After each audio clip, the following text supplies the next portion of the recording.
People,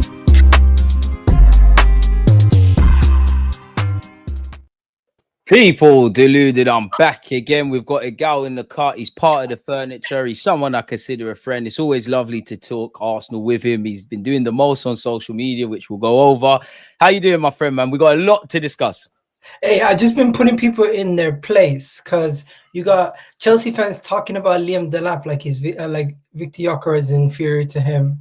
You got Manchester United fans talking about he's gonna flop after you were sucking him off 2 months ago. Tell them to type that without crying, regardless of how it pans out for your and you know, I sent you the message about what you got to say to Rand. Yeah.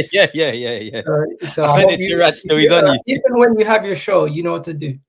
Friday, we're there, man. We're there. We do need to get the Gyökeres thing over the line, but as you've touched on, we got to go over Gyökeres, Rodrigo, Zubimendi, Eze. I don't really want to, but I just want to hear your thoughts as well. We'll get into Madueke, Pachat, Lauladat, Mr. Viktor Gyökeres, Lauladat. You've been here for a while and been quite nice. Don't disrespect my guests. Disrespect me, if anything. This is like coming into my house. You're not going to do that to a gal. But anyways, moving on, my guy. There's actually something I want to crack on with really and truly straight away, man. You said Andrea Berta's first Arsenal window could be the greatest Arsenal transfer of all time. Do you actually believe that? Yeah, genuinely do. Because Zubimendi is gonna happen. Zubimendi and Kepa's already done. Norgard's gonna happen. Mascara looks possible. Gyökeres is very close. It's pretty much gonna go down to, is it gonna be Madueke and Eze, or is it gonna be Rodrigo and Eze? And if we come out this window with Rodrigo, Gyökeres, and Zubimendi, forget about the rest. That already is up there with one of our best windows in our club's history. In your heart, do you think we get Eze, Rodrigo, and Gyökeres? This is the thing. I don't know if it's possible to get Eze and Rodrigo. But the only thing that makes it possible is the 20 million a year installments. Could that be the difference between us getting Rodrigo and Eze? Because, bro, I go on social media right now. From the Real Madrid side of things, they're saying Man City need to sell Grealish. They're saying Liverpool need to sell Luis Diaz. They're saying PSG have no chance of getting Rodrigo. Really? Rodrigo to Arsenal is closer and closer. Right, we're going to get into Rodrigo. Don't worry, because I remember you telling me certain things. It's coming down to, is it going to be a situation where we get Eze and Rodrigo and Madueke, or is it going to be a situation where we get Madueke and one of the two? Because it just seems like Madueke to Arsenal seems done. It's or Madueke and just Gyökeres. No chance. No chance in hell. The possibility, EGAL, man. No, to quote the WWE superstar, there's no chance in hell, man. I'm telling you right now, there's gonna be Madueke plus another winger or slash midfielder slash winger and Eze. One of Rodrigo and Eze are joining Arsenal with Madueke. We are not finishing our window with Madueke as the remaining signing. And the only way some of these things are going to change is there's going to have to be some sales. We're going to have to see what we can do with our sales-wise. But Arsenal seem to be open to spend at least 220, 260. Fair. I mean, we'll get into Madueke in a bit more extended thoughts, but let's just say I've got confidence in Gyökeres. I'll believe Rodrigo when I see it. I think Madueke is going to be, again, we'll get into Madueke a bit more extended thoughts in just a sec, but I think Madueke is going to be done. My only hope and the only tonic for me, if they go and get Madueke, is Eze. I think, while I think Eze could, put pressure / competition / deputize / maybe even take the spot of Martin Odegaard, he could play in the 8, could probably play off the right, which is probably Madueke's bread and butter, and he's better there. He could play off the left. And at least with Eze at this moment in time, whether he's going to be stuck up on that left-hand side for Arsenal or not, I think it's clear that Eze is an upgrade on Trossard or Martinelli, right? With Madueke, it's more potential, and it's another one that I feel is kind of from the same boat of Martinelli and Trossard in that 3-4 games, it's a case of whoever's just doing the business. I'm not really behind that one. I'll give him all the support if he signs for Arsenal. And if Madueke is the case that we're going for, I don't really agree with it. If we do get Gyökeres, which is widely expected to happen, I need us to get Eze, because that's the only way I could say, you know what, Madueke, do your thing, at least with Eze. If they go and get Gyökeres and Madueke, I'm pessimistic, man. I don't see how Madueke is a level raiser. I know he's young, 23. There's talk about Arteta wanted him last year, and he sees he could be a great left winger. And naturally, I'm sure everybody would agree. For us as Arsenal fans, we probably don't expect Madueke to play that much football. But if he wants to sign for Arsenal, that could be the case. What if Arteta's told him you will get game time off the right? You might even play ahead of Saka. Exaggeration. You could be a great left winger. Bearing in mind there's a World Cup next year. I can't see him wanting to sit on the bench too much. I hope it's a... that's another thing with Madueke before we get into the play, yeah? Do you think it's a smoke screen? Do you think it's a case of Berta pivoting? Or do you think we're actually going for Donny like he was part of our plans going into this window? Where's your kind of headspace at with Madueke before we get into the player? Bro, after Fabrizio replied to my tweet, I said forget about it. Hey, Romano got onto you know what? You lot on social media are pissing off not Madueke, Romano and Ornstein. They're starting to reply to all of you lot. Why did he cook you as well? Attempted to. All I said was he tweeted 4 times in 5 days, and they're relatively similar tweets. They were all very similar tweets. If you go down, you gotta go down for a little bit. That you get it's white. Keep going. Bro, I tweet a lot. I tweet so much, it's crazy. There it is. That's the one above. This one. Yeah, right there. Yeah. That's the Fabrizio one. Romano has tweeted 4 times in 5 days about Madueke to Arsenal with no real update, smokescreen anyone. Fabrizio said, now you'll trust the news, mate, in brackets, since last week. Let's see what happens in club-to-club talks. It's not really a cooking. Not really cooking, but naturally, the fact that Romano's replied to, gals getting cooked, it's not really cooking. It's not really cooking. No, but I did pull up all 4 tweets where he's basically saying, short list. Next one, he's like amongst the players. Next one is like separate from Eze. Next one, he's like advancing personal talks. It's like nothing really changed in each one. He's just changing the sentences around. Yeah, it's like find what do you call it? He found a thesaurus. That's what it is. Oh man. All right, let's get into Gyökeres, man. It seems like you know what? I'm on to Fabrizio, man. He said, here we go soon. Now he's playing with our emotions, saying remains in direct talks. That's not here we go soon, is it? We're hearing direct talks. We're hearing that Berta's still in Portugal. We're hearing no one knows where he is. We're hearing Gyökeres is giving up money, leaving his girlfriend, doing everything he possibly can to get this move sorted. For me, I think every Arsenal fan would agree, depending on where you are with the Sesko and the Gyökeres and the pros and cons. I think many Arsenal fans move that conversation onto, we just want a striker now. Like, if it's going to be Sesko, great. If it's going to be Gyökeres, great. Just get that done. The dominoes start to fall. So I'm happy with that. And I know you as a big fan of Gyökeres as well. Before I ask you a question, I want to ask you, where are you at with, in fact, I got one of your tweets as well. I want to get into that as well, because I think you made a great point here in it. But where are you at with the Gyökeres stuff? Like, do you feel it could be a success? Is there any concerns? Did it surprise you that we went for this guy? Where are you at with Gyökeres? First of all, people make up their mind. Make up your minds, because 1 second it's, if Arsenal get Benjamin Sesko, I couldn't care less what they do next season. To now it's like, oh, you know what, Viktor Gyökeres, he scored 97 goals last season, but you know what, there's a problem here. First touch there, he scores a lot of goals on the counter. He doesn't really score similar goals to what Arsenal strikers score.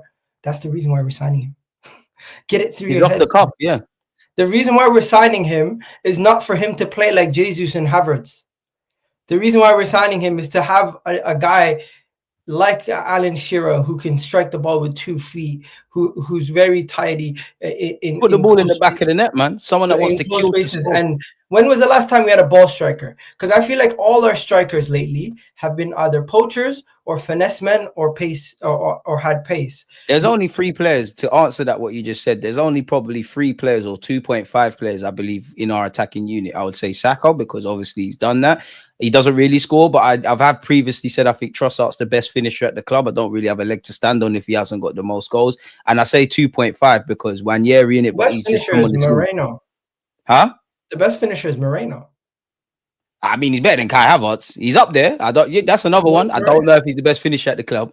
17 games, Deluded, 7 goals, 2 assists at striker. Yeah, big him up for that. He's very intelligent, but best finisher. So if you think we can get that production out of Moreno. If you want to pull up the tweet, I even have the image of Moreno's goals and everything in the What images. tweet's this? Just click on it. You'll see it. It's like Let me just click. Let me make another. It's one of the first ones from images, right there. You go to images. It should be like go down. I use this as the thumbnail, completely off topic. Yeah, you're funny when you find these things. Fun. Where this? No. Keep going. I'm just gonna throw some Man United slander in there. Oh, I cooked him. Go to Moreno. But I can't see right there. There you go. If you believe this is what Arteta could do with Moreno as a false nine, why do you have concerns that Viktor Gyökeres will not acclimatize to Arsenal or the Premier League? This is a man who scored more goals in the Championship than Ollie Watkins, than a bunch of these guys. So I'm not too concerned, really and truly. Like we seen what we are capable of doing in the final third with our team when our players are clicking. And this is a guy who's going to be having penalties. By the way, hasn't missed a penalty in Sporting. He's 17 for 17. Oh, but Gary hasn't scored any headers. Oh, that don't worry about that. You know why? Because in case you didn't realize, Mbappe don't score too many headers. He does bicycle kicks. You don't necessarily need to strike the always head the ball in. We've got all them other players for that head and stuff. Football's played on the floor. Nobody's perfect. Bro, I seen the biggest flaws online. Gunnar Soul said his head game is terrible. I'm like, yo, relax, yeah, why for that? That's crazy. Relax. What are we doing? That's crazy. People need to think before they speak. That's dark. I'm like, you gotta chill out. But yeah, honestly, we don't necessarily need to worry about him being able to head the ball into the back of the net because one, he is one of those players who he's ambidextrous. He can get the ball with one foot and strike it. Want to score goals. That's the team that I'm with for. We got a man that's gonna die to score goals. And you know, when you look at Gyökeres, yeah, you see free kicks, you see general play, you see wide play, you see hold up, you see all of them kind of things. That's great, and I love that about him. But I can only speak for myself. Do you know what I like the most? It's the unglamorous finishes. You look at anybody who gets 20, 30 odd goals, it's the little tap-ins and the ones that are not going to be goal of the season, but they might turn our 14 draws into 7. We just need somebody, like what you said, that can strike a ball properly, respectfully to our players, like a grown man. Just put the ball in the back of the net. That's it. And I want to ask you this as well, Gal, yeah? I feel there is a small section of our fan base, mainly the tacticals and all of this that are experts on the systems. It feels like they're nitpicking at Gyökeres and they're quite upset that we're not getting Sesko. Like, what do you make of that? Because I feel everything they say in relation to, and this is coming from, as you know, I like Sesko. Are you talking about No New Things, for example? Pardon me? Are you talking about accounts like No New Things, Alex? Just everyone. Not Alex, because Alex has been. I had Alex on the stream yesterday. He said that obviously he's cool with Gyökeres. He has concerns, but I feel mainly on social media there's a lot of nitpicking about Gyökeres. Now I'm not against that. Obviously, you want to know the strengths, the weaknesses, and all of those kind of things. But I just feel there's a bit of negative copium. Like they're trying to find reasons as to why this can't be a success. Because I think they got wet dreams over Sesko, and I personally think I like Sesko. I feel people are harsh on the 13 goals because he played a kind of facilitative role, but everything you have about concerns with Sesko, with Gyökeres for them, it has to apply to Sesko because at least this guy's got, in terms of scoring goals, there's a body of evidence. I know people are going to say, oh, the German league is higher than the Portuguese league. All right, cool. But he's also done this in the championship, which is ranked statistically in Opta just outside the traditional 5 leagues. So I'm not saying he's perfect. I'm not saying there isn't concerns, but you can't have all of this kind of optimism that Sesko is going to work, where it's really just based on potential and how he ties into the system, and then act like Gyökeres is shit. If I guess what I'm getting at, bro, like you wouldn't think Gyökeres has 50 million goals or whatever he's done. Like you wouldn't. You know what it is? It's very simple. It's player FC. You have spoken so much about Sesko. You can't just change your mind on Gyökeres that quickly. It has to be a gradual thing. Same way how, if we end up signing Noni Madueke, a lot of people are not going to like it, but doesn't mean they have to like it right away. Eventually, they might it might grow on them. Same way how Havertz. There are some people who are very much for Havertz. There are some people, when we signed Jesus, they didn't want Jesus, they wanted Isaac. I remember I was one of those people who wanted Isaac over Jesus, and it looks like we've made the wrong decision there. So I don't think whatever happens from here, there's going to be people who told you, I told you so. There's people who love to say everything that the club does. they're gonna predict it, and when it goes wrong, they don't necessarily are happy. Like, no shade to no new things. He's one person who, whenever something he predicts, he glorifies it, and when something doesn't go the way that he predicts, he goes and doubles down and says, "Yeah, the club's I don't even finished." know who that is. Respectfully to them. You don't know the no new things, the crazy account that was like talking about Saka. Ever since he gained muscles, he became worse and everything. And the guy who has the Odegaard agenda. See, the social media thing, that's the only reason I mentioned the Gyökeres thing is because obviously Twitter's going to show you kind of things you like, innit? I don't tend to go into the world of football on Twitter because I just think people it's all about retweets. Bro, he's like, and weird stuff. He has like massive following, and he's like, what do you call it? He's a scout also. He talks about the extendables of the people's legs and like how agile they are, and he used some language that I don't even see in football on a regular basis. Like, he compared Pedri's legs to spaghetti strands. I was like, what the hell's going on? Okay, the games go bad. You made a throwaway point, yeah, and I think it ties us into this in that you kind of said something earlier about this is the reason we signed Gyökeres. I like the fact that I think Gyökeres can adapt to the system, but he's very different in terms of the profile. What you see is what you get. He's 27 years of age. He's kind of right now, no player is without faults. There's going to be times where he's not doing the business and we need other people to chip in. But the fact that he's very much unlike the Arteta system in theory, I'm with that. But then I ask you, do you think, and stay with me, I'll explain, but do you think this is Mikel Arteta's Haaland moment? Obviously, I'm not comparing Gyökeres to Haaland. I hope he's up there for the Golden Boot, and I purely say that because you look in the modern day, you could say Gyökeres now, but Haaland is almost like a traditional striker, innit? He's not the false nine kind of thing. Now, obviously, Pepper's won with a false nine, with no striker, and with Haaland. But I think he looked at Haaland and saying, "You're never gonna be, what I say is my dream striker type of thing." Obviously, the fact that you can score goals is great, but the false nine, the pulling into the channels, all the kind of stuff that the modern day requires, right? He's probably looked at Haaland and said, "Give me 50%. So you do 50% of what I need with the system, and I'll find 50% of what you can do in it." Do you feel that might be something that has to happen with Gyökeres? Because you're not going to see him operate like a Havertz or a Jesus or anything else. I agree with you, Deluded. One thing people don't realize is what you just said, that last sentence right there. They think because we have to change our game that all of a sudden things are going to mean it's going to get worse for us, or it's going to take too long to adapt. But in the same breath, and they want us to be unpredictable. But in the same breath, those same people are sitting here saying it's over. They've signed Florian Wirtz at Man City, at Liverpool. It's over. They've signed Cherki and Reinders at Man City, and they got proper fullbacks now. Don't they have to adjust the way they play too? Wait. Don't they have more players walking into their starting 11 that's changing the way they play than we do? They lost Trent. They're getting in a 10 that they haven't played with in a long time. Arsenal, all we're really doing is taking a type of striker which was like a false nine and getting a more traditional, like battering time striker who will take as many chances as possible, and if he misses up a chance, will fight to get the ball back and get another chance for us. And won't feel sorry for himself if he misses chances. Unfortunately, some of our players, their heads do drop. Hey, that's why mentality is key. And that's the best thing. I think Viktor Gyokeres' mentality was one of the major reasons why I always wanted him. I was never one of the people who came on stream and said Viktor Gyökeres was not my first choice. I was not one of these people who were vouching for Sesko. And that's probably why some of these guys are still vouching for Sesko and they're quite upset. But just let it go, man. But at the end of the day, Arsenal Football Club have got the best deal. I think they've gotten the more experienced player and the player with the better mentality. And hungry to do this. Vision podcast. Shout out to him. You've had him on the show. Clive, big up Clive, man. Him and Adrian Clark said it best about mentality. Yeah, he said it from day dot. When last summer when we wanted Sesko, and he said to us, "I'm not sure," or his camp said they're not sure if this is the best location for him and his development because they don't know if he can overtake Kai Havertz.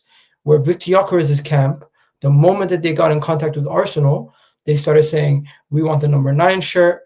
And I'm not here to make friends. I'm here to make history. And we see ourselves taking that job. So he's got the dog in him. So it's like he's saying, forget the fact that Jesus has the number 9. Give me that right now. I'm taking it off his back. These men can't talk to me. I'm taking all of their stuff. I rate Yeah. them. And also, it's a thing where it's like, I'm walking in the building. Best believe I'm taking the penalties. Best believe I'm walking in the building. I'm the one that some of you guys were scoring goals, like 10, 15 goals. Now you're gonna be getting 10, 15 assists in a season, hopefully, with me around. That's the kind of guy that I think we've signed. And Hopefully he's saying Marino, Havertz, Jesus, Saliba, you man do the heading thing. I'll do the rest. 100%. And you know something? Arsenal need to realize there is no perfect option out there. Isak's not perfect. Like, as much as we talk about it, that's the closest to being perfect, though. I'm not gonna lie. In an ideal world, but you're right. He's not perfect. The price is not perfect. There's never the perfect deal. We could sign Messi in his just before he entering his prime. People will have a problem with it. We could have signed Cristiano Ronaldo in Portugal. People would have a problem with it. The main reason why people have a lot of problems with Viktor Gyökeres, the Portuguese league has a bad rap, and I see where they're coming from. But the difference is, from the players who have translated from the Portuguese league, which were wingers, and not mostly were not strikers. They were not the prototype striker of a Viktor Gyökeres. Viktor Gyökeres can score with both feet. Viktor Gyökeres is able to use his pace and use his power, and already has the physicality to acclimatize to the Premier League. He's coming into a team that creates so many chances that we can create 18 chances in a game versus Manchester United at home and lose 1-1 in penalties because of the fact that we don't have somebody to finish those chances. Now, I am not going to sit here and start selling you on dreams. All I'm going to tell you is, if you were to have taken Arsenal's chances last year versus Manchester United, versus PSG, versus I don't know who else, name whatever team, versus Aston Villa when it was 2 goals up, and it could have been Newcastle in the first game, and you give it to somebody who's 2-footed, who's able to strike the ball a lot stronger and harder than some of these guys who just try to finesse it in. That's why we get a lot of our chances blocked or saved, because we're always trying to finesse it in the final third. We're always trying to make it look simple. And you don't have natural goal scorers, man. Yeah, sometimes you just need somebody to get in the box, hit the ball as hard as they can on target, and get it into the back of the net. Whenever I see my strikers taking shots, it's Kai Havertz trying to deflect it into a perfect corner, or Jesus trying to take an extra touch, or bless his heart, Eddie Nketiah trying to do too much, or just over the last. That's why, yeah, you're right. Marino in his little purple patch, he's probably one of the most composed finishers at the club, in which it's not competent.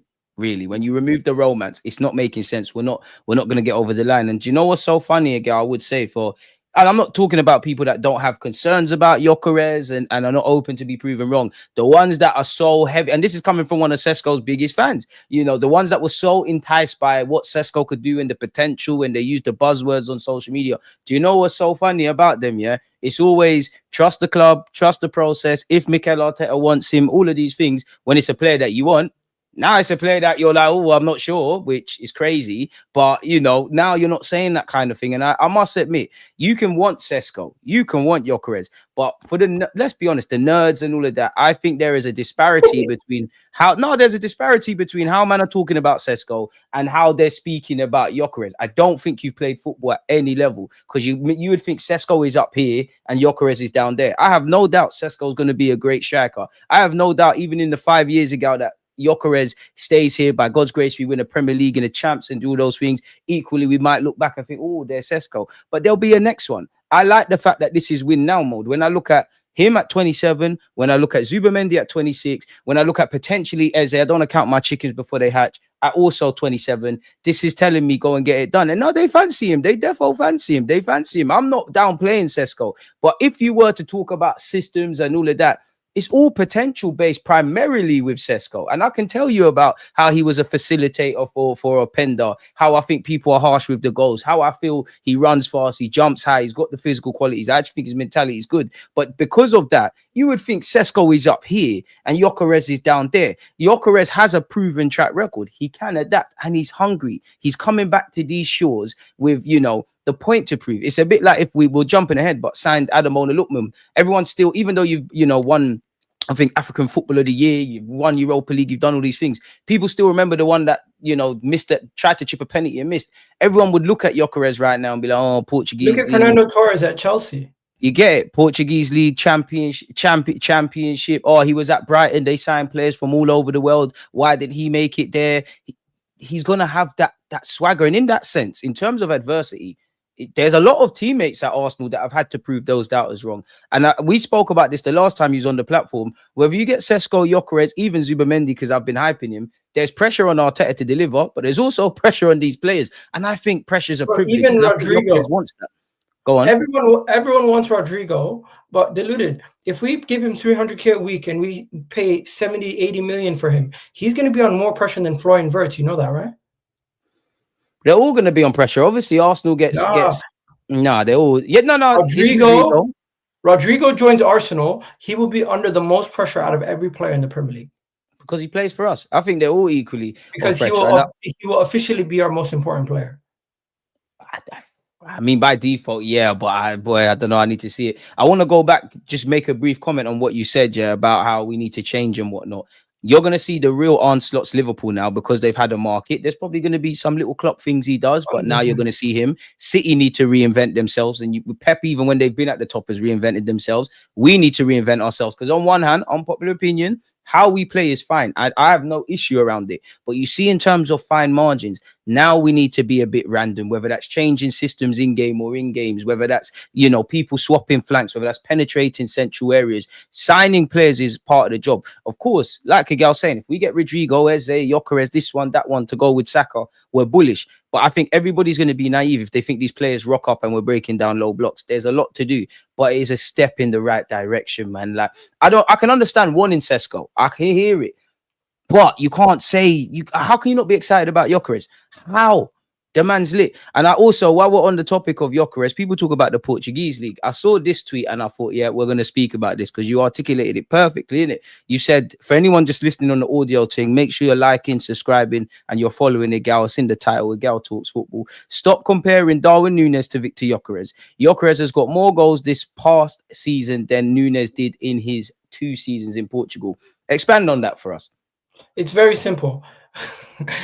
If you guys cannot see the image, let me just go to tell me what you want me to change. 34 goals for Darwin Núñez, and what was it? 34. And can you go to the other image? Okay, cool.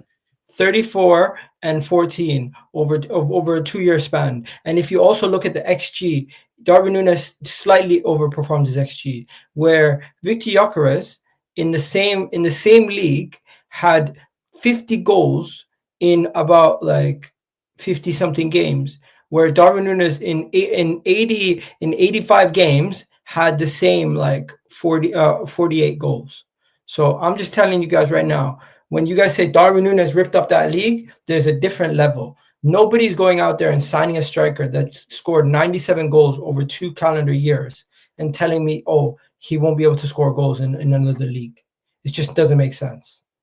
Yes, there might be competition. Yes, it might be more difficult, but it's getting to the point where people are lying to suit their arguments. Viktor Gyökeres scores in big games. He scored in the final. He scored in big title races versus United fans know about him in Champions League because they were twerking for him and Sporting versus Man City. Versus Arsenal, 5-1 down.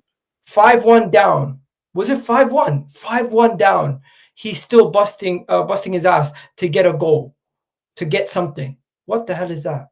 Exactly. Now I wanted to ask you this. EGAL, yeah, I don't know what my man's always had. The display pictures a bit mad, but I don't understand why EGAL's so confident Arsenal are going to do anything when Arteta is here. What do you say to that? Arteta has not been the problem. The lack of quality in personnel in key areas has been the problem. Oh, EGAL. Are you sure? No man's without fault. Arteta might be. Arteta's one of the reasons why we've overachieved. The squad was in title races with Emil Smith-Rowe barely playing, Eddie Nketiah being crucial. We've had squads that were challenging for the league where we had no backup midfielders in certain key areas, no backup for Bukayo Saka, no backup quality striker because Jesus is injured. If Jesus was not to have gotten injured, we would have won the league. If Saliba would not have gotten injured, we would have won the league. At a certain point, once your quality diminishes to that much of a level, you have to look at the quality you have and say to yourself, fair play, the other team's better than us. But the main reason why we did not get over the line is because we did not do enough to prevent ourselves from having But issues. who built the squad, girl, man? You can say whatever you want, Deluded. I love this whole. I got asked the question. Everyone wants to look inside. But then when the glaring hole is already inside, and you can solve it by bringing somebody else in, you don't want to speak about that as one of the reasons. The real reason why Arsenal did not win the league since last season, the season before that, and the season before that, I'll allow it for the 2022-23 down to one thing. The lack of quality in the final third and the lack of squad depth in the team in key areas. When Jesus got injured, we were fucked. The next season, we did the same thing. And it's not a coincidence. The window where we finally address our issues with squad depth, we get rid of Kieran Tierney, who's had injury issues in the past. We get rid of Thomas Partey, who's been a major issue with injuries in the past. Tomiyasu, injuries in the past. We're getting rid of Zinchenko, somebody who's surplus his requirements. We're going to be getting rid of Reece Nelson, somebody who's surplus requirements. Fabio Vieira, surplus requirements. A lot of these guys we were depending on. A guy who we were depending on to be one of our main center backs in Rob Holding. Do you know how many games he's played professionally since he's left Arsenal? Really? About 12. 3 games. Three professional games in 2 years. And you're telling me Arteta's the problem? Get out of here, bro. In all due respect, if you cannot see Arsenal's problem was personnel, less than the and the manager was maybe a small part of it at times in games, you can nitpick at the manager, you can nitpick at individual players, but the problem really was we just were not. So you're talking, rather than absolving Arteta of all the blame, you're more saying that he plays a part, but it's a tiny bit in the grand scheme of things. We hear that because Nathan did say game management, finding solutions against low blocks. He did kind of build the squad. I do think there's things that Arteta has to be accountable for. I do think as we've gone from this team that, the project, we're now in this realm of competing, top 4, all of this. I have to be a bit harsher on everybody, apart from the fans, because we're not here. Me and you have spoken about this before. I don't want to go over the same things, but it just feels as a club, let's just forget the Arteta stuff. As a club, we need to exhaust everything. We need to evolve. We need to have the depth. We need to bring in the quality. We need Arteta to evolve the kind of system. We need a lot of things because at the end of the day, this has been his squad in the last 2 years, bordering on the third. Nobody is here, whether they've been brought in or at the club because he didn't want them. And I do agree with the sentiment in that you can't fully blame him for everything and you can't fully absolve him for everything. Deluded. I'm gonna piss off a lot of people. That's why you're here. I feel like the Arteta point is redundant at this point. You also agree with me that some of the key parts to the team were not good enough and not ready to be competing for the major honors. And yet you still want to sit here and say Arteta's the reason why we haven't won. All right, but let me play devil's advocate. Double down and say Arteta's the reason why Arsenal are even in these conversations. He definitely is, because we've gone from struggling at 8th, we've got to this point. He's a good manager. The thing is about winning now, because the man sits there and says it himself. And there's been 3 years, 3 very different contexts. The bottom line is we finished second. It's all fun and games. The top 6. It's all fun and games beating Real Madrid, and it's romantic. Getting over the line is an issue now, and I think this squad, these individuals, these players, they're good enough to do it, but they have not done it, if I'm completely honest with you. And I feel everything at this club has been geared towards winning. I know people will laugh about the light bulbs and the dog and, the atmosphere at Anfield. Anybody that understands football, when they cut the bullshit about the banter and that, you understand it's sports better yet. That's why you do those things. And even that, they buy him for the was it Hayland or All or Nothing documentary? They buy him for that kind of thing there. Is any coincidence we've been better in the top 6 games or in kind of dodgy atmospheres? That being said, though, everything has been done towards winning, but not getting over the line. Can I add one more thing before you move on? Add one more thing, because I want to ask you something on this. People, forget about Arteta for a second. Does Arsenal have the best squad in the Premier League?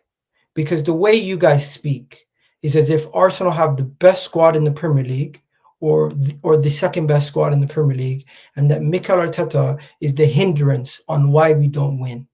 If it was a case where Arsenal have the best squad in the league and Arteta is holding us back, we would have known by now. it's been 5 years, they say. In those 5 years, we were not ready to even get top It's five. been 3 years where we've been in We this were proper not ready to get conversation. top four. The last 3 seasons, the first season, people questioned if we were even going to get Champions League football. The reason why people don't rate Arteta is because he's raised the bar every single year, and Not last year. it seems like we never reached our goal. But the reality is, our goals have we've started reaching for higher goals every single time. When we wanted Champions League football, we said fuck Champions League football. We're challenging for the league this year, basically, and we're trying to win it. The next year, we're trying to challenge again. We get to 1 point of it. Last year, we didn't end up challenging the way we wanted to, but we were almost what do you call it? A game away from getting to a Champions League final. Every year, because we come short and we don't necessarily get the ultimate prize, but going into the season, the aim going into the season, I can't lie, girl. If you know, at slightly the end goes of the higher. day, the aim of having sex is to bust a nut in it. Like, there's been a lot of foreplay, not enough penetration. I don't think you're wrong with Bro, that. I'm not gonna lie to you. If you're going for a dime thing, you might work a lot harder than going for a five. But at some point, Because is she letting me clout or not? people acting like what Chelsea what Tottenham did is a lot harder than what we were working for. It's a lot easier when you're going for a 5 compared to a 10, bro. Yeah, but then at least they're clouting something. We're going home to brush our teeth and go to bed. But what I would say is, now what I would say, gal, you're not wrong. Rather have high standards. You guys talk Yeah, about no, high standards. I pick you up on that. But at some point, you know, you want to lose your virginity in it. I'm not gonna lie to you. You are right. In theory, I disagree if we were to nitpick, but me and you have spoken about this before. What I want to throw into this now is that's great. It was a great speech, and you're not wrong, yeah. But you've previously said we now need to deliver next season, right? Ignoring transfers for a sec, we need to deliver. So it's almost kind of irrelevant now about the past and whatnot. We now need to deliver, right? So are people wrong for asking you that question? Deluded. What kicked off this Nobody segment? disagrees with that. The thing is, No, I'm just making sure everybody hears exactly what you mean, like, so they can't. By all means, they can get onto you or me for what you've said. But Viktor Gyökeres, no Viktor Gyökeres, Rodrigo, no Rodrigo, Eze, no Eze, Zubamendi, no Zubamendi. Whatever happened this window, they have no excuses going into next season. Now, I'm not sitting here saying Arsenal have to win. We have the best squad, because the way people are speaking, all of a sudden Viktor Gyökeres makes us the best team in the league. I'm not necessarily saying that, but in the same breath, the people who are calling me delusional for saying I'm demanding us to get over the line next season, because I believe this team has always had attacking deficiencies and squad depth deficiencies. Those get solved. I don't think personnel-wise we'll have an issue, and I don't think tactically we have an issue. Now that there you have needs to be a parade in Islington next year. I say that much. Yeah, hopefully, bro. If you're somebody who does if you're a mover, or you're somebody who deals with something physical and you have all the tools, you cannot complain if you don't get the job done. Yeah, it's down to you at that point how good you are with the tools. A tradesman's only good with his tools, but it's also the tools you know what people have been saying? They've been giving Arteta one wrench and one screwdriver and saying go out there and get the job done. And he's like, it's going to take a lot longer. To a degree, though, he has been given the money to go to Havertz, and he knows he needs to buy tools, and he's buying a bike. So there is also that. But it's not his fault alone. Maybe no. I agree with you. It's not his fault alone. Maybe the manager and Edu, who was there to help him get the tools, was buying faulty tools. He helped him get Zubamendi. So that's why I agree with you, Egal. Obviously, unfortunately, we know how this thing works. It's either nothing is either Arteta's fault or it's all Arteta's fault. There's people that I believe on my platform, like myself, like you all get your praise, you all get critiqued in it, like you're all in this together type of thing. And unfortunately, though, for Mikel Arteta, we hear there's no internal pressure. However the season pans out, it pans out, right?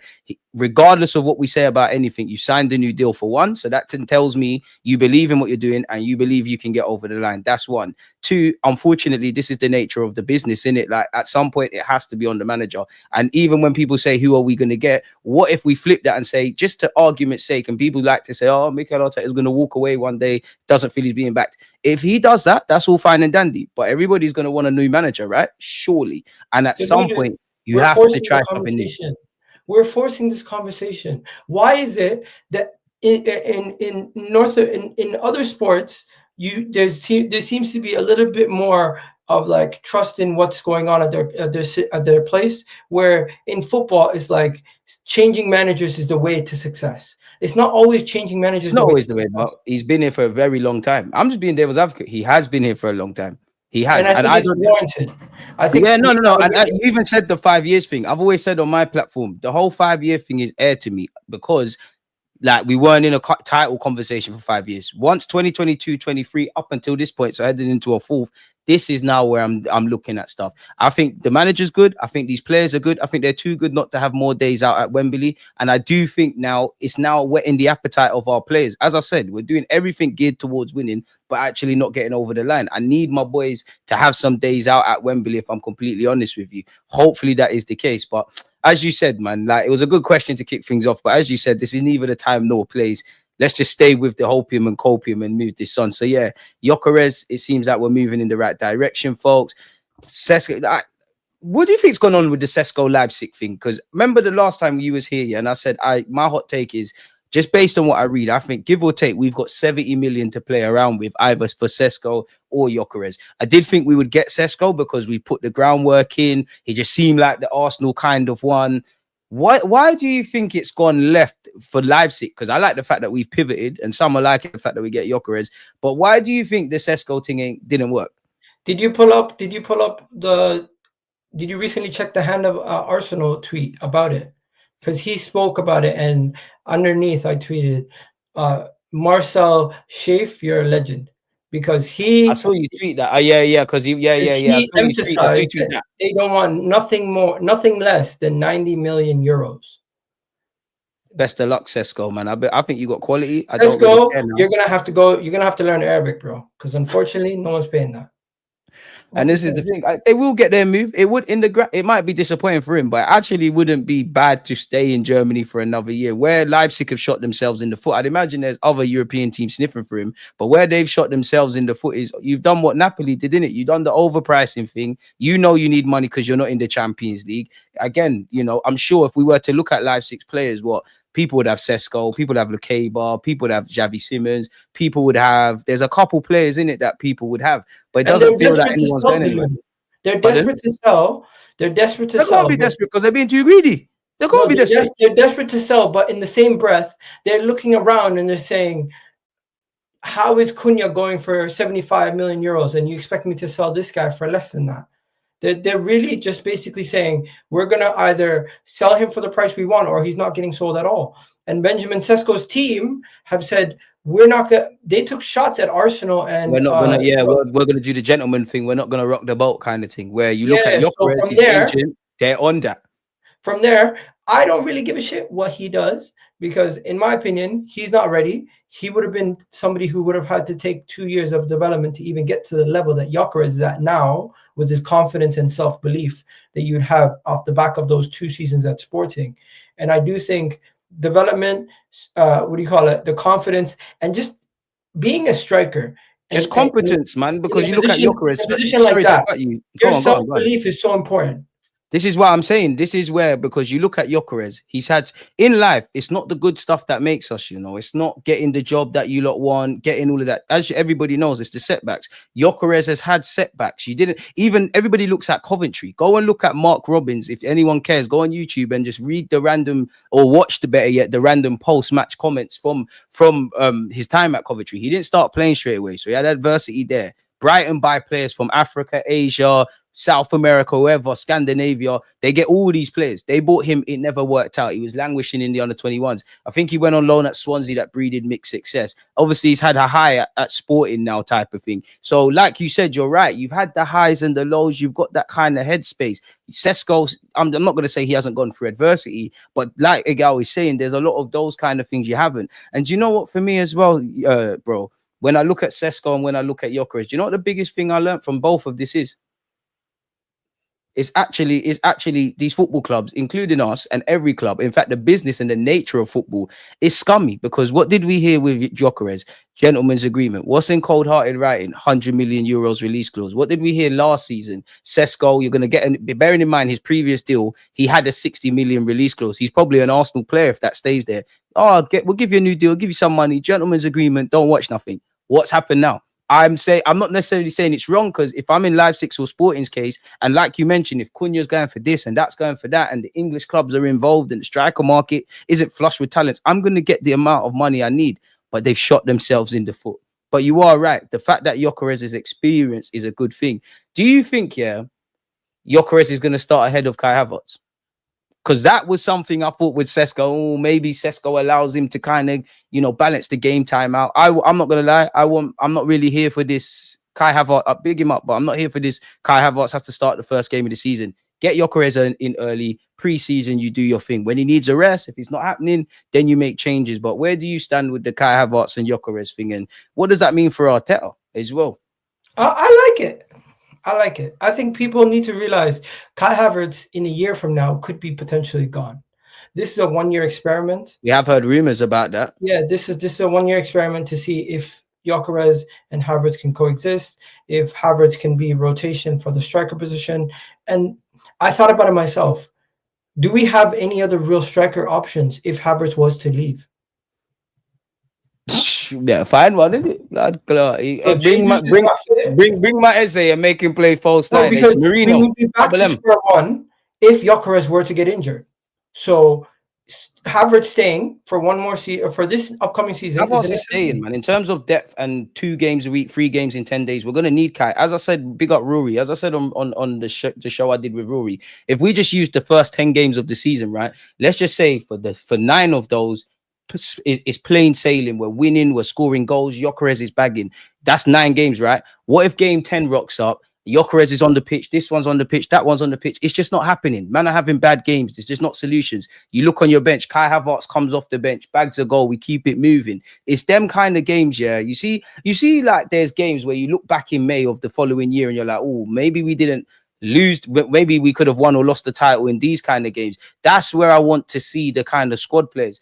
I mean, my hot take is I expect to see Kai Havertz in midfield. I actually think there's a reality where I'm not saying Odegaard will be dropped, and I more want to see Eze and maybe Rodrigo, who can play in other roles, playing that 10, right? But I think Kai Havertz might play in that position just behind Gyökeres, and then you've kind of got 2 big men lumping it long, operating in that regard. Maybe Odegaard or even Havertz, for this example, he's going to have to do more of the burden in terms of general play, and then you've got Gyökeres in areas that can help. And I would also say with Gyökeres as well, you know me, I'm past that point of Martinelli needs a left winger, he needs this, he needs that, but he likes to pull out to the left. The last time Martinelli was half decent, we had a striker pulling out to the left, no?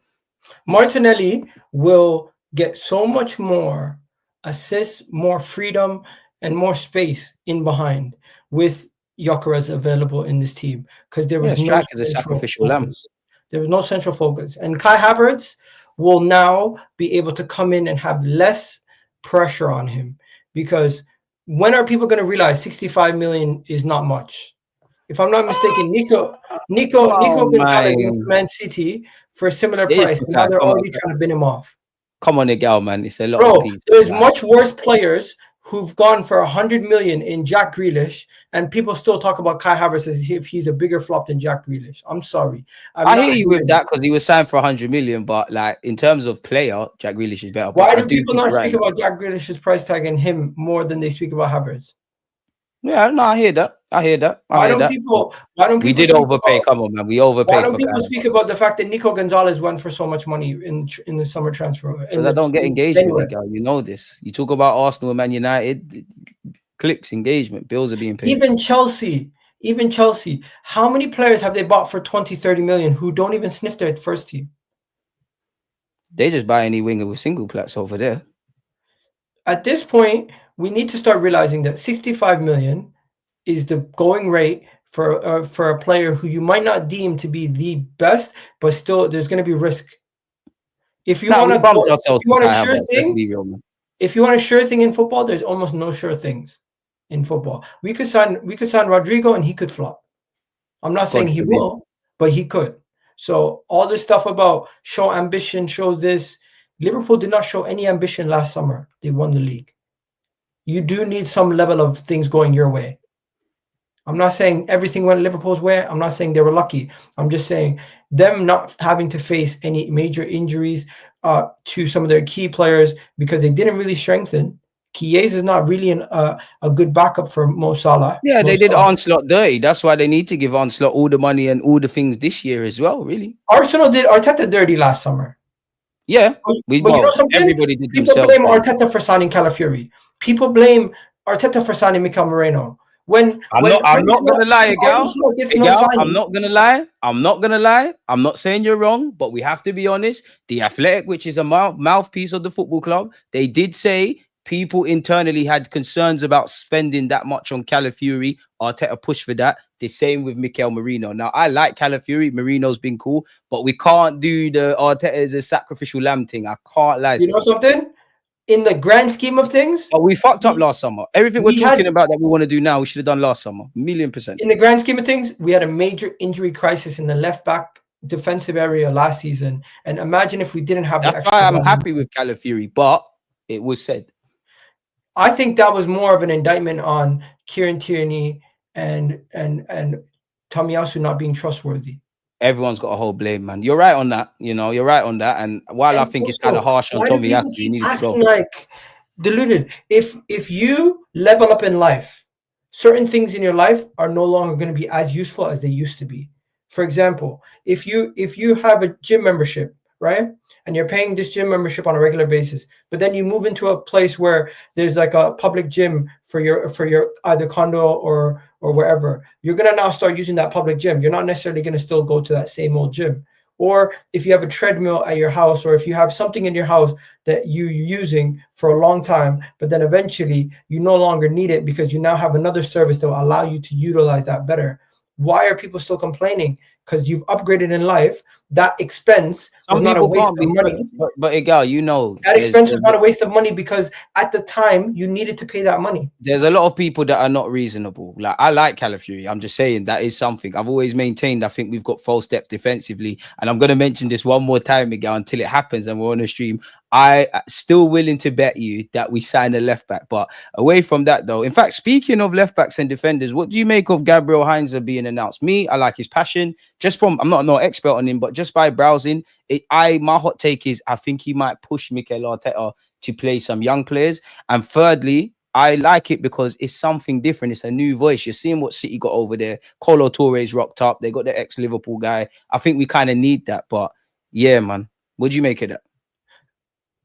All I can say is new faces, new people in the dressing room can only help us. It can only help us because we've been here for the last couple of years. We've done well, but sometimes new voices, new names, new people in the dressing room can just make new things perspectives. Yeah. And he's a little bit more experienced. Hopefully he's somebody who can ruffle some feathers, and if he feels like we're not doing the best, he's able to challenge the people's opinions, because a lot of people have felt like Arteta, with Carlos Cuesta being younger than him and him basically giving him his main first big job, that he and might you know what's so funny again? They're wrong on that. Challenging Arteta. They're wrong on that, because then you speak to anyone around the club, and I could tell you for a fact, Carlos Cuesta on a regular basis, like all of the coaching staff, challenges Mikel Arteta. Mikel Arteta welcomes that like a lot of Pep managers do. Of course, you know, me and you could be, I could be your assistant or you could be mine, and a guy was telling me, oh, put Joe Blogg's left wing, and I'm not listening. He's shown me everything and I'm not listening. Ultimately, I'm going to live or die by that. And the one thing I would say as well, on top of all of that, would also be, I'm not saying Gabriel Heinze hasn't got ambitions to maybe be a manager or whatever in his own right, but because he's a bit older, maybe there's a bit more stability. He kind of wants to stay here. You know, Arteta probably saw in Carlos Cuesta how he was under Pep Guardiola. So it is ways, and I mean, it's the nature of the game. We can't act like we haven't seen changes before. We've seen medical dons F off. We've seen things, and in the grand scheme of things, nobody don't care about that. Before I ask you, go on. Did you see the Anthony Gordon stuff? Is there anything significant, or have they just said that we like him? Can I pull it up? Yeah, pull it up. But before you do that, yeah, one love Elijah for the super chat. Appreciate you, DG. Do you think going for man called him Mandudu is Berta/Arteta way of saying to Wanyeri signed a new deal on our terms or will replace? No, I don't think the two are necessarily interlinked. Of Of course, if you're Wanyeri, you might be thinking, oh, you know what? There's a lot of attackers coming in. But love for the super chat. I don't think it correlates. You know what it is, Elijah? I think it's really because his wages are. He would come in as our lowest paid player, and they're like 23 years old, coming in as the lowest paid player. He would probably be one of the last players on the bench. They're talking about Madueke? They're saying his transfer fee is worth it because his wages are so low. You're talking about Madueke, right? Yeah, he's getting paid less than 55K. I'm not gonna lie, Rory said this as well. If Madueke is on 50 grand a week, yeah, and there's also been rumors he's willing to keep the same wages, I hear that, and that's great as a football fan. But in this life, we all are here to make money. We all need money to succeed. If your agent, who's allegedly a super agent, you come to Arsenal and you ain't got closer to 100 grand, I think you've bumped yourself because you are 23, you are English, you do all of these things. But that's because Arsenal is going to pay the transfer fee. Chelsea want like 40 million. He really doesn't have a leg to stand on. We're paying 40 million to bring you here. You got to stay on. Of course, you got a leg to stand on. You're going to want me to sign a 4 or 5 year deal. What do you mean? Especially when you're going to let players go. You're coming here off the back of a 40 million pound investment, and you've already agreed. Got fuck all to do with me. I'm an England international. You got Saka, you got Martinelli, you got Havertz, you got Trossard. Only people I need to be getting more than whatever Fabio Vieira's on, my boy. There's only 4 people ahead of you right now. No, he's not getting more than what Lokonga's on, which is 55 mil. 55K. Listen, I'm an Arsenal fan. I hope that, but I'm just saying, if I was his agent, I'm pushing for 90. But because he's young, he has a whole career ahead of him. I think maybe the club have learned. How did Reece Nelson get 100 grand? Bro, they're not even gonna give Norgard more than 80K a week. They're giving they gave yeah, because here's his age. This is a man that's 23. They gave Zubamendi 100K a week. I think right now the new people in charge are fixing up the wage bill while we're still challenging. Don't get it twisted. EGAL, you're speaking facts. That needs to happen 100%. What people forget, and I'm not reducing Berta to this because Berta's footballing experience and what he's done speaks for itself. We love it. But he comes from a finance background. You don't think that made the Cronkies go, oh my God, like I'm on that? Of course, there's a remit of obviously bringing in players, renewing deals, pivoting away from certain deals, but 100% fixing up the wage bill. You mentioned Kai Havertz, you mentioned Gabriel Jesus. I don't want to say their names, but the Martinellis of this world, the Martin Odegaards, it'll be interesting to see, not just this summer, but the next 12 months. I'm happy about that. We'll get into Martinelli. We'll get one winger at a time, my guy. We're parking off the Madueke thing for just a second, people, because a guy wants to speak on something. Bro, why doesn't this go away? It doesn't go away. It keeps being brought up.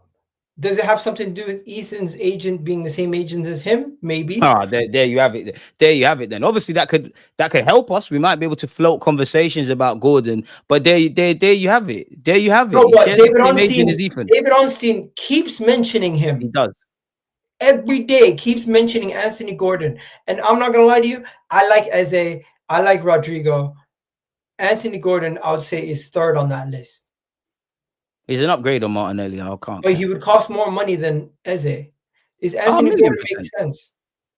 And again, I've said this to you before. I've got no evidence to go off. There's no CV for me to go off. I just feel it's my hot take.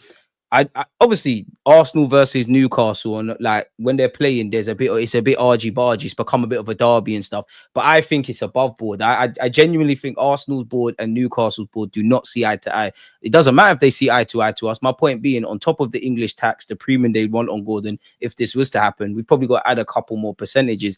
I got excited for a second. Then you mentioned the part that they have the same agent. You never know when we're in negotiations with his agent. Wanyeri's agent around a new deal. They might say, oh, what's Gordon like? Do you think he want to move to London? A bit like what we heard when we signed Zubamendi. We was talking about Marino. We was floating that. But just based off the last sentence, I'm not taking stock into it. Of course, fuel to the fire, because you're all right. Like Ornstein keeps saying, we've got admiration for Anthony Gordon. We've got admiration for Anthony Gordon. But I think you got more chance of Rodrigo, and I don't even think our opportunities of Rodrigo are that high, really. Of course, I want to be wrong. But let's get back into Madueke, man. Do you think he's a good signing? And what if Arteta wants him? What if Arteta suggests him? We heard he wanted him last summer. Honestly, bro. It's super. You got to back the manager, man. You got to trust the process again. It's super annoying. I don't want him. Why? But Arteta wants him. I just simply don't think he is anywhere near our top 4 options in our team, even if he came in today. So I think this would be taking away from our budget towards getting either Eze and Rodrigo, and that's the main reason why I don't want him. I can't disagree. I can't disagree. And you know what? Rodrigo is one thing, and I need a lot, but I think I need a lot to believe in that. Eze, it feels like if we just front up the cash, make the payments in favorable terms, we could get it. You see, if you don't get Rodrigo, like we assume Gyökeres is done, the only way I'm kind of accepting of Madueke is if you get me my Eze, because Eze can play all about the place.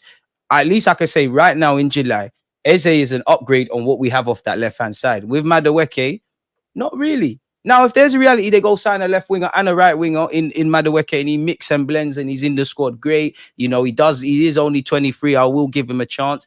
It's more of a squad raiser, to which I say, obviously, you mentioned there the wages might make sense, but are you going to spend 40, 50 mil? Really? Does it make sense? I'm not sure.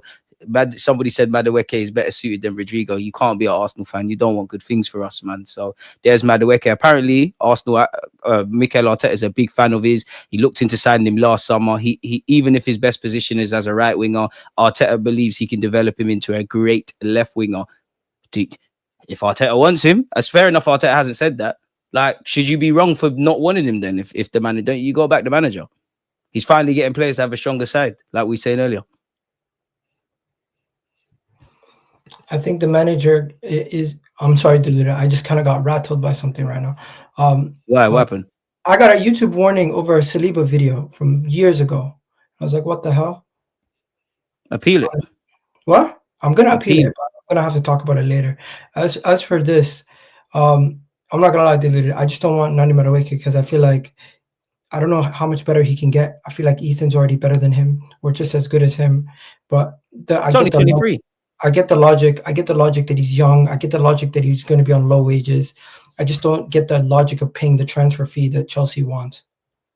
I reckon Chelsea will lower their demands by, like, again, I don't know how this stuff works. I'm not in the negotiating table, but if we believe they want 50 million and we've got 40, let's be honest, we're repeat customers. We're loyal customers to Chelsea. So they might say, you know what, we'll got you a little deal. We'll see you next year. Season where we don't sign a Chelsea player next year, please. I don't think so. Crucially, though, Ornstein did say at this moment in time, there is no talks between Arsenal and Chelsea for Madueke. I actually think we're going to end up signing him for what it's worth. We've spoken about. I think we sign him and Eze, and that's our wing options. So then you can't believe we're getting Rodrigo then? No. I don't think we're getting both Rodrigo and Eze. Fair play. But people keep telling me Rodrigo's going to happen. I think Arsenal would sacrifice the Eze deal to get Rodrigo, and it seems like the deal that's going to guarantee might happen at this moment in time is Noni. I've accepted the fact that Noni Madueke is probably going to be an Arsenal player. Yeah, no, trust the process, trust the manager. This could be a level raiser. He just won a European trophy with Chelsea. He's 23, plays for England. He could be a left winger. You got to back the manager. He's getting players he wants. You mentioned there's no guarantee he can get any better, though. There's no guarantee that he's. But the manager believes he can. You got to back him. The only hope is that we've not bought a Chelsea player that's this young before. Majority of them have been older. That's the only positive about it. Maybe the only positive, EGAL, is that we can pray in it and hope God blesses us with something in it. That's all I would say. We've gone over Eze. I'm not going to bore you because I think, I can speak for you. We all want Eze. We hope it all makes sense and whatnot, and we get that one over the line. Rodrigo, it seems like there's a lot of clubs. Remember when I told you PSG will get involved for this guy? You didn't want to listen. You did not want to listen, EGAL. I told you it doesn't make sense for PSG. It makes sense. No, it doesn't. For him, it doesn't make sense for him to go to PSG. For both, it makes sense. I promise you, it makes sense. No, it doesn't. Why would it make sense for him to go to PSG at what do you call it? At this age, when they already have 4 players who can play his position? I hear you with that. And obviously, he hasn't been getting a lot of football at Real Madrid, but he's not necessarily scared of that. They're not even going to sign a replacement for him at Real Madrid, as reported. Yeah, no. That's Real Madrid. It looks like he's going, but if you're him, you've kind of gone through this at Real Madrid before, so you're not scared of competition. They've just won the Champions League. There's great players. They do swap their wingers around as well, and you might caveat that with, okay, I might not play off the left hand side, but I might have greater importance in this team than I'm going to get at Real Madrid, where you got Bellingham and Mbappe. It seems like the young, like the young football manager wonder kids, the Mustentados, the Endricks, they're rising in prominence under Xabi Alonso. There is belief that he's going to move, but everyone's going to throw their hat into the ring. Us, City, probably even Liverpool and Chelsea, whoever they're able to get. More about spending the money wisely, or spending the money wisely and getting Premier League experience, or getting the player who you think is better that has sell-on value? Wait, say that again. Eze or Rodrigo? Which one do you think is the better deal? Which one do you think is less of a risk? I think we just need to forget the Madueke thing and get both. Me personally, I love Rodrigo, but if you were telling me I'm going to put all my eggs in the Eze basket. I just think it's more realistic. It could be done quickly. I think Eze wants to know where he's playing next season. There's a release clause, so there's a ballpark figure. He's not at the Club World Cup. I think too much domino. I've said this to you before. I think too much dominoes needs to fall for Rodrigo to obviously work. Now, don't get twisted. Eze and Rodrigo are going to be on handsome wages, but Rodrigo, you're going to probably have to change your wage structure. You're gonna have to make him your highest earner. I want both, but I'm probably gonna put more eggs into the Eze basket. I just feel that's able to get done, but we'd all love both. If it was up to me, just cancel the Madueke thing and throw your hat into this kind of ring. Apparently, we're not even the only club in the Premier League keeping an eye on him. People, you mentioned it there, Gal, that they're not looking for a replacement. Much may depend on what Arsenal have left in the budget after a deal for Gyökeres is struck. It remains to be seen. I'm scared about giving Rodrigo 300K a week. That's scary to me. I like work, man. Not my piece. In the case it comes with the territory, we got to give him the bread. In the case that we sign him for 77 million and we give him 300K a week, he immediately will mess up our wage structure. And Saliba's going to have to get 300. Saka's going to have to get 300. Anybody else? But this is the table you want to stand in. But then you're muddying the waters, because you really only want your best of your best on 300, where Rodrigo comes in, our most experienced winner, but there's no guarantee that he is the most important figure in the team. But you just said he'd be our most, earlier in the stream, you said he'd be our most important player. Make it man. Based financially. You're going to have to do that. Like, you're going to, if you want these players, you're going to have to do that. You're not wrong in that we need to look after the wages, which I don't want to keep mentioning them, but the Kai Havertz's, the Gabriel Jesus's, Reece Nelson on 100K. If you want to sit at the big boy table, you got to pay big boy fees. You have to do that. At some point, there's going to be exceptions to the rule. I'm just talking about it from a perspective of cost and best cost analysis of what's the best deal. I'm not saying you're wrong, but then to go back to what you asked me about Eze, throw your hat in the Eze basket and F off with the Rodrigo thing, then, innit? Eze, Anthony Gordon, Rodrigo. Anthony Gordon and Rodrigo are going to cost you the most transfer fee. Eze is going to cost you the least transfer fee. Wages, Anthony Gordon is going to cost you the least wages. Eze second, Rodrigo the most. So based on that alone, I think the best deal for Arsenal would be get Eze. Then the next best deal would actually be get Anthony Gordon, and the worst financial deal for Arsenal would be if we got Rodrigo. Now, don't get me wrong, Rodrigo is amazing, but is he going to be returning the investment as well as Eze could potentially, who's already played in the league, who's already, I think we could see him playing in that left wing position and being a facilitator, where Rodrigo, I like the guy, I want him, but I'm just scared about spending 70-80 million on him, giving him 300K a week, and then him coming to the team. Some costly contracts to players at this club. We've brought in Kai Havertz for 65. We brought in Marino. We brought in Calafiori. So we've shown that we can, like, if we have the finances. If we're going to sit, I'm not saying you're wrong, because I think we're saying the same thing. If we want to sit at this big boy table, we have to spend that money. Of course, we're kind of interlapping. But I get why the club is reluctant. I'm not saying you're wrong. You're talking about the finances. It does come into play. If he was coming in on 250K a week, it makes such a big difference in our negotiations for Saliba and Saka and everybody else going forward. We're not only talking about Rodrigo already impacted because of players that are already at the club. We're not talking about Rodrigo flopping. We're also talking about everybody else demanding more now. That's the belly of the beast, and that is something just based on what Kai Havertz and Jesus are on, and actually a certain man that's left this club, whose name we won't say, that was probably a factor already, and that is something that's going to happen, which is why when you ask me out of Rodrigo and Eze, obviously I'd love Rodrigo. It's going to sell a lot of shirts, it's going to uplift the fans, it's going to do all of that, but there's too much dominoes that need to fall into place. Let's just move with the Eze thing. If it's up to me, forget Madueke, get Gyökeres over the line, do whatever you need to do. Ryan, sorry for having your super chat up for so long. Appreciate the super chat, my bro. Eze plus Noni or Rodrigo? So Eze and Madueke or Rodrigo? I'll take Eze. Eze and Noni. It's both. Or the one Rodrigo. The question is.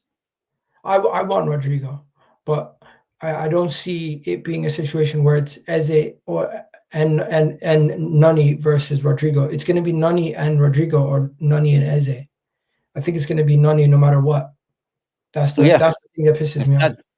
I think for me, if it was between, like, if that question was just there, as much as I want Rodrigo, I would tend towards Eze and Noni Madueke. I just think two attackers, bit of depth there. Cool. I don't want Noni Madueke, but clearly Arteta somewhere signed off on that, and everyone show me what we can't see in Madueke. I hold my hands up. Eze and Noni would still be lower wages than Rodrigo's 3. 100%. We know this. Like, bro, this is Mr. Real Madrid we're talking about here. That's why I said if you want to be at the big boy table, you have to do that stuff. I mean, Martinelli's still linked with a move away. Do you think he's going to leave quickly? No. Trossard's gone. Martinelli's staying. Trossard for 20 million. Do you really reckon Trossard's gone? Yeah, Trossard's going. He got new agents. Arsenal are looking to shop him around. He's not signing a contract. It's pretty straightforward. He's going to be going. Fair enough. Bye, Trossard, man. You know, bye. Like, it is what it is. Him, Zinchenko, Fabio Vieira. We can get some good money, bro. We could get some wages off the wage bill with Zinchenko. Someone said, DG, stop this Noni stuff. What did we hang about? It's not his fault. Exactly. Me, armchair fan. Nobody can sit here and tell me I've woken up this summer and said sign Noni Madueke. This is the club. No, we got some news. We got AFC stuff. I love it. EGAL, man. Don't get me excited, man. If we ain't, please, man. My heart can't do this. Where is it? Yo, we could basically do a swap deal with Palace for Eze. Let me read this 1 second, people. I need to process. Andrea Burr is determined to sign Eze and will try to convince Crystal Palace, who might consider accepting a promising defender as part of the deal. So that stinks of Kivior. While the player being considered as a make-weight in the deal is not known, Sunsport understands he's an emerging star who's played a handful of games for the first team. Sounds like Kivior. Emerging star. Because it can't be Miles Lewis Kelly just signed a new deal and Lewis Kelly leaves we right. Emerging star? Could it be Calafiori? But emerging though, like fair enough, like Calafiori's still learning, but you've showed what you're on at the Euros. You emerging. Because this could all be nonsense and just creative journalism, you know. I think Kivior, but emerging. You're already Calafiori or Kivior? Well, yeah, it can't be anyone. Well, yeah, that's literally all it could be. Like, is there someone we're missing? We should have tried to get Tomiyasu involved. Now it says promising. It has to be Kivior. It has to. Yeah, it's a promising defender. It's a promising defender, so it can't be Wanyeri. It has to be Kivior. It can't be. Imagine we pull a FIFA move and we get Kivior plus 20 million for Eze. Nelson, what are you saying? Eddie and Nketiah's over there. Zinni. Oh, Zinchenko. No, Zinchenko's not promising. Nah, he's not emerging. Yeah. It can't be Ben White, bro. Like, people emerge. It says emerging star and promising defender. And man, I say, Deluded. I'm out here. Every time I read a tweet, I just get semi-excited. I don't know about you. We got to stay calm, man. We got to try and keep you out the place, man. No, because that first sentence is crucial. Determined to sign Eze. That makes me really... but EGAL, that's what they do, though. It's to get you excited. You click engagement, done. We start talking. They've done their job, and Arsenal fans are living in hope. Let's all keep our feet on the ground, man. Because there's no way. Because I guarantee, if we find that article, it's going to say sources close to Palace or sources close to Arsenal or the Sunsport understands. You know the language, man. Like, and it's not just Arsenal. I'm sure every club. Don't get excited. Gunner Blog is going to temper expectations as always. He's always going to say it's Rodrigo or Eze. Calm down, guys. Noni Madueke is a different option. What are you saying for Ademola Lookman? I don't want him nowhere near Arsenal. And simply put, Atlanta players and Gasperini players, once they leave the system, tend to fall off because the system is catered to their strengths and weaknesses. And we don't do that at Arsenal. Similar to how Lacazette came to Arsenal and he had to work a lot harder than he did at Lyon. So Like I Lookman's said, Arsenal was one of the toughest times on YouTube, man, because Lookman flopped at 2 clubs already in the Premier League. What makes you think he's going to come back and all of a sudden it's going to be perfect? You have to cater your full game to him. Would he be a better option than Madueke? He's worse than Martinelli. He's worse than Martinelli, Lookman. I don't know about that. Would you rather buy Lookman or Madueke? I'd obviously rather have Lookman, but at the same time, it's a situation where if I could have neither, I would. I hear that. I hear that. I'll take a chance on Lookman if we're on all of that.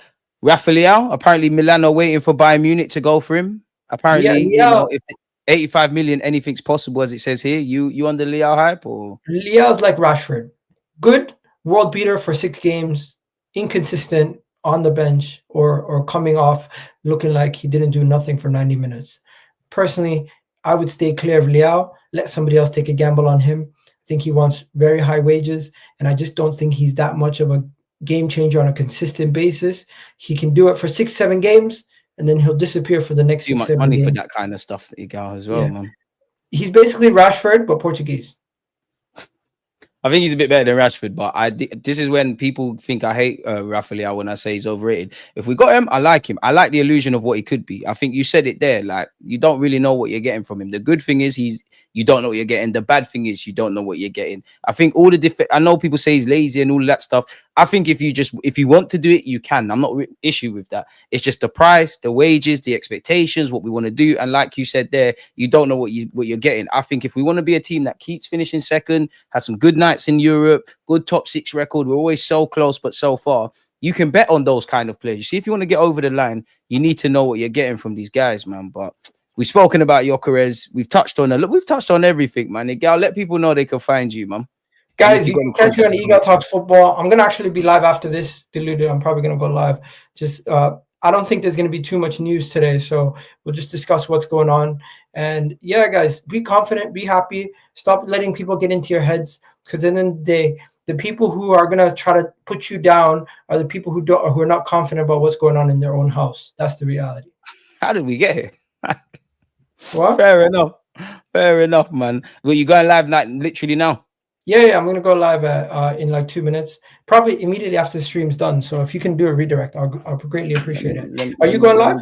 I'll redirect back. I'm back at 4. Let me do that now. I wish, you know what, people, if EGAL knows he's gonna be on my platform, yeah, and he knows he's gonna go live after, can you lot kindly ask him to set up the redirect thing? It'd make life easier. But it's cool. You know what it is, bro? I'm too shy to interrupt the whole conversation. I might not seem shy, but when it comes to certain things, I just don't like bothering people.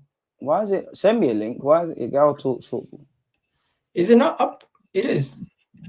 No, I can see when I type in your name, I can see this stream, which obviously we're here. 1 second, let me go. Look, I can only say EGAL's the chosen one. EGAL's the chosen one. Gyökeres the chosen one. That's obviously the title it is. Oh, fair enough. Arsenal reach Wanyeri. I can't see the rest. Is it this one? Yeah, I just sent it in the private. No, I done it. Fair enough. Just found it. So yeah, people. For more EGAL, you know where to go. I'm back at 4. EGAL, it's always a pleasure. Hopefully, the next time we do this, we've actually got Gyökeres over the line. Hey, we got Zubimendi. That's something. Big up Zubimendi. I've said I think that's a level raiser for us, but I'm sure you're about to talk about Zubimendi. I don't want to ruin any talking points. Head over there. What does streamer say? WDG or DG Raid or some stuff like that. Go follow him. I'm back at 4 p.m. We're out. EGAL, done now, my guy. Peace. Safe.